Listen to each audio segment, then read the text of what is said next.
Olá pessoal, hoje é dia de discutir território. E o dia de discutir território, sem dúvida, não tem a menor chance de ser feito sem um diálogo muito direto com Claude Refestin, geógrafo francês que publicou em 1980 aproximadamente, acho que foi isso, um livro na França, e depois isso foi traduzido para o português, um livro que vai discutir a tal da geografia do poder.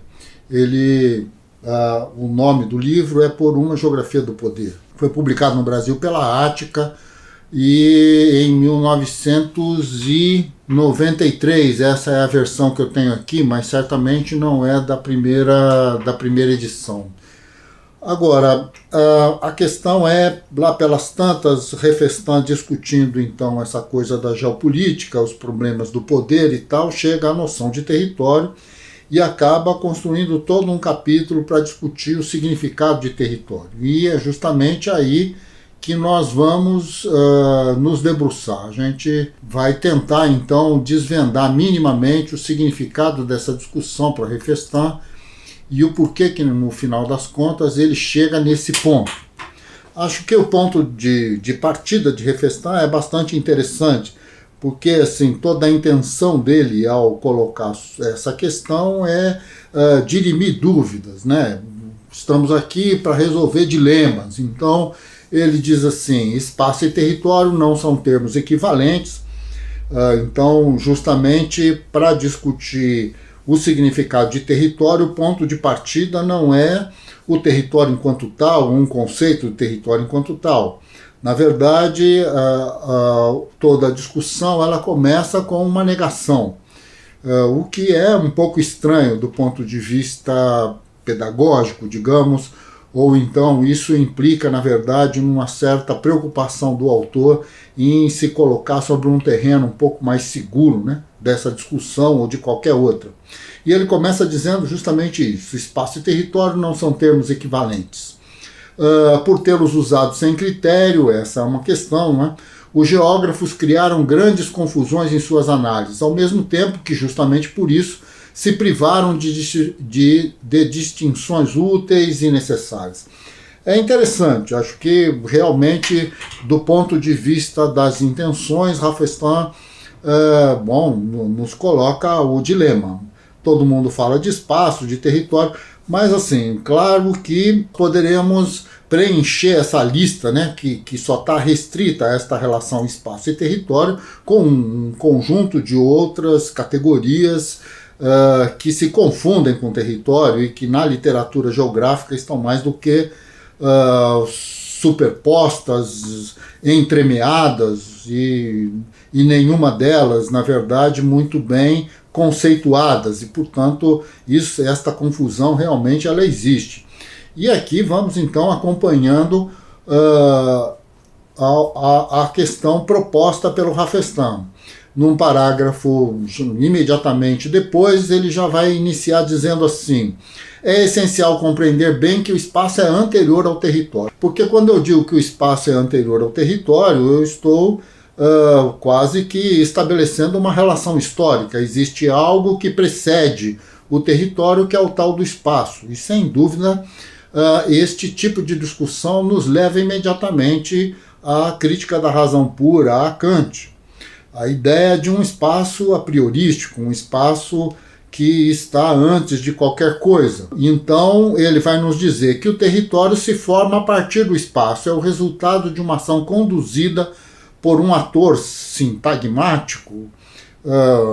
Está aí algo que valeria a pena uma discussão à parte. Ele diz que esse ator sintagmático é o ator que realiza um programa em qualquer nível. Então, o território se forma a partir do espaço. E aí fica a grande questão: o que, afinal de contas, é esse tal desse espaço? Como isso não está colocado aqui, então ele vai fazer uso de um texto do Lefebvre para tentar discutir este dilema. Então, imediatamente depois, ele já nos diz assim: Lefebvre mostra muito bem como é o mecanismo de passar do espaço ao território. A produção de um espaço, o território nacional, o espaço físico balizado, modificado, transformado pelas redes circuitos e fluxos que aí se instalam. Rodovias, canais, estradas de ferro, circuitos comerciais e bancários, autoestrada e rotas aéreas. É interessante, porque veja bem, do ponto de vista linguístico temos aqui um problema gravíssimo, que é assim, quando eu digo a produção do espaço, quando se produz o espaço, o resultado da produção do espaço só pode ser o quê? Espaço. Não pode ser outra coisa. Nós não produzimos espaço para não produzir espaço. Isto, do ponto de vista linguístico, do ponto de vista lógico, nos coloca numa situação muito incômoda. Isto, quando discutimos aqui o livro A Produção do Espaço do Lefebvre, já estávamos colocando esse tipo de impasse. E o Lefebvre aqui ele está falando que é a produção de um espaço. O território nacional é um espaço. Isso significa que, de alguma maneira, o espaço se confunde com o território, ou de alguma maneira a produção de um espaço, o território faz parte da produção do espaço, o espaço físico faz parte do território. Então, isto que, de alguma forma, Hafestán vai criticar logo no primeiro parágrafo deste capítulo, né, tentando conceituar território e espaço, já está se misturando completamente aqui. Isto é, ao que parece, Lefebvre, nesta citação e em relação ao que Hafestán está colocando, nada a ver com Lefebvre, tudo a ver com Hafestán, e já se coloca aí como uma espécie de imbróglio onde território e espaço se confundem. Muito bem. Seguindo aqui, voltamos então ao Kant. O espaço é a prisão original, isto na página seguinte, na página 144. O território é a prisão que os homens constroem para si. Isto é, de alguma maneira, a grande questão é que não existe território antes de existir humanidade. Este é o nó.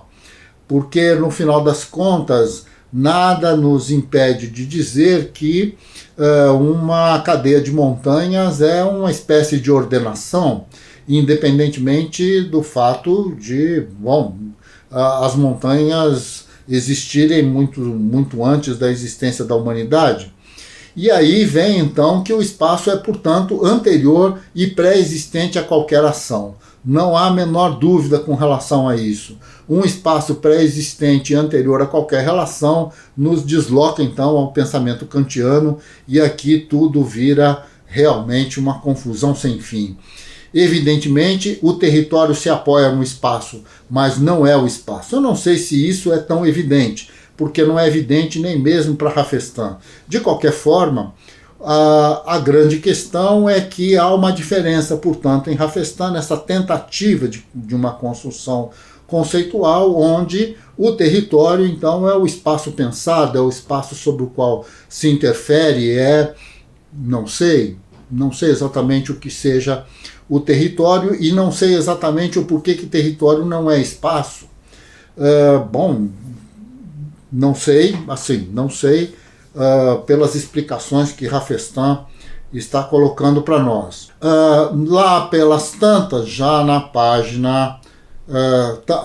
ainda na página 144, vamos encontrar aqui algo que é assim: é preciso, pois, compreender que o espaço representado é uma relação e que suas propriedades são reveladas por meio de códigos e de sistemas sêmicos. Que coisa! Os limites do espaço são os do sistema sêmico mobilizado para representá-los. E unimos-nos aqui ao pensamento de Wittgenstein, onde os limites da minha linguagem são os limites do meu mundo, que é uma afirmação do próprio Wittgenstein citada aqui em inglês. Muito bem. Aqui, essa discussão toda nos leva a um problema grave, que é o problema de todo o texto de Hafestán. Porque, no final das contas, o território passa a ser uma espécie de representação, com coisas, mas uma representação. E isso tudo vai nos tornar, ou vai colocar, então, o seguinte dilema: o tempo vai passando, a discussão vai se realizando, e nós não sabemos, na verdade, o que é território. Ler o que é território de Riefenstahl não nos leva à construção de um conceito de território, nos leva, na verdade, a um conjunto de exemplos, de possibilidades, de relações e tal. Na página 147, já vamos encontrar uma frase que diz assim: a representação proposta aqui é, portanto, um conjunto definido em relação aos objetivos de um ator, o tal do ator sintagmático. Não se trata, pois, de espaço, mas de um espaço construído pelo ator. Então, o que é que nós estamos querendo dizer com isso? É que, no final das contas, o espaço antecede ao próprio ator, que não existe delimitações no espaço. Não existe delimitações do espaço. Não existe, na verdade, uma produção do espaço. O que existe é uma produção do território. Porque, na verdade, nós podemos usar o espaço para produzir o território, mas jamais usar o espaço para produzir o espaço. Até porque o espaço ele existe antes de qualquer ação. A partir do momento em que se age sobre o espaço, o resultado já não é mais espaço. E isto é muito difícil de se entender, muito confuso, na verdade. O espaço representado não é mais o espaço, mas a imagem do espaço, ou melhor, do território visto ou vivido. Muito bem, podemos dizer que sim, podemos dizer que toda vez que nós representamos algo, o que nós representamos não é mais esse algo, mas a sua representação. Mesmo que a gente possa dizer que toda representação é ela mesma algo. Então, aí estamos colocados realmente num impasse, não é? O impasse conceitual. Um pouquinho mais para frente, na mesma página, o Riefenstahl diz assim: a representação é um trabalho de Sísifo, que recomeça sem cessar. Muito bem. Imaginar uma representação estável é imaginar a imobilidade, portanto a morte ou a entropia do ator. Isto ficaria interessante se nós não imaginássemos, então, que as representações podem ser feitas de diversas maneiras. Dentre elas, há aquelas que são feitas a partir da linguagem, a partir do registro, a partir do grafismo. E aí o que acontece? O grafismo, uma frase escrita é uma frase feita. E depois de feita, sobre as coisas sobre o qual esta frase diz, essas coisas já sofreram mudanças. De alguma maneira, Hegel faz uma referência interessante sobre isso.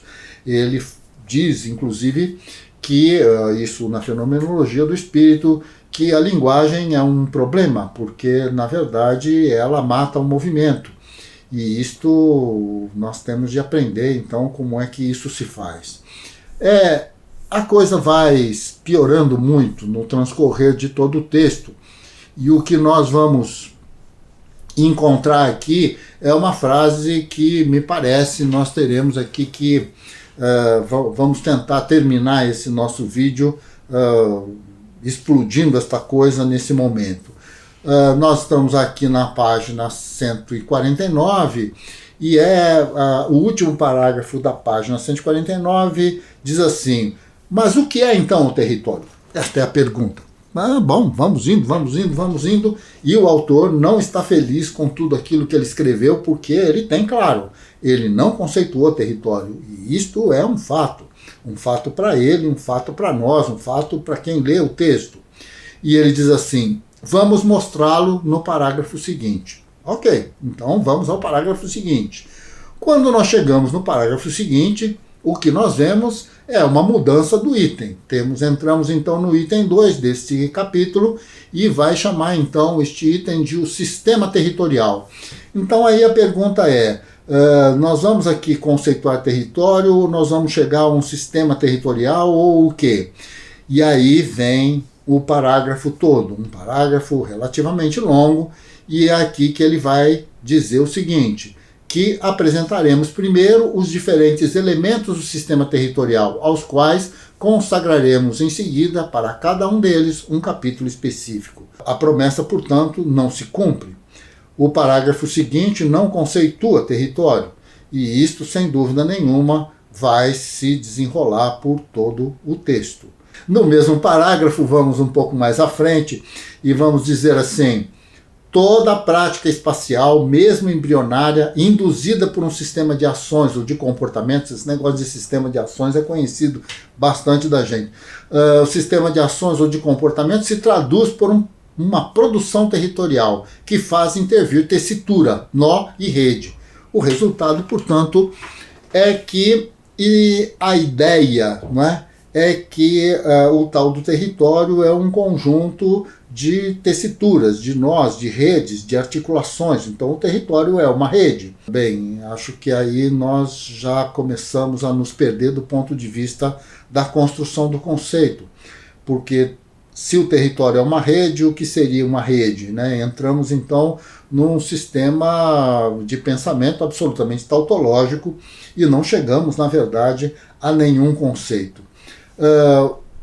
Quando se diz aqui que, um pouco no parágrafo seguinte, os indivíduos ou os grupos ocupam pontos no espaço, se eles ocupam pontos no espaço, então eles já não são mais movimentos. Esses pontos dessas redes, na verdade, são representações fixas de algo que é movimento. O que Rafestan se perde no meio disso tudo é que qualquer ponto só é ponto de um processo e todo ponto é ponto em movimento e, bom, então, como diria o grande Hegel, todo ponto em movimento é, na verdade, uma linha, toda linha é um movimento, é um plano, todo plano em movimento é um sólido, chegamos a uma espécie de geometria que não se resolve para lugar nenhum. Então, aqui estamos. Um dos nossos principais debatedores sobre o significado de território, na verdade, não conceitua território.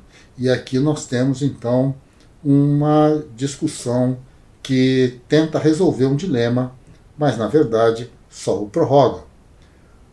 O que nós precisamos compreender, então, e vamos ver outros autores sobre o mesmo tema para tentar resolver esta confusão, né, esta relação que está associada às categorias e conceitos que constituem o discurso geográfico, é que, no fim das contas, Rafestan, um dos autores mais citados sobre esse tema, depois vamos discutir um pouco como esse tema aparece em outros autores, brasileiros inclusive, né? Mas assim, o que nós queremos dizer é que as promessas não se realizaram e que, nesse sentido, então, o que nós estamos é ainda perdidos em meio a um emaranhado de palavras, um emaranhado de coisas que se contradizem no interior de si próprias. Caríssimos, obrigado pela atenção de vocês. Estamos aqui, então, retomando essa discussão depois de muitos impasses e vamos em frente, não? Porque ainda há muito o que estudar. Até mais.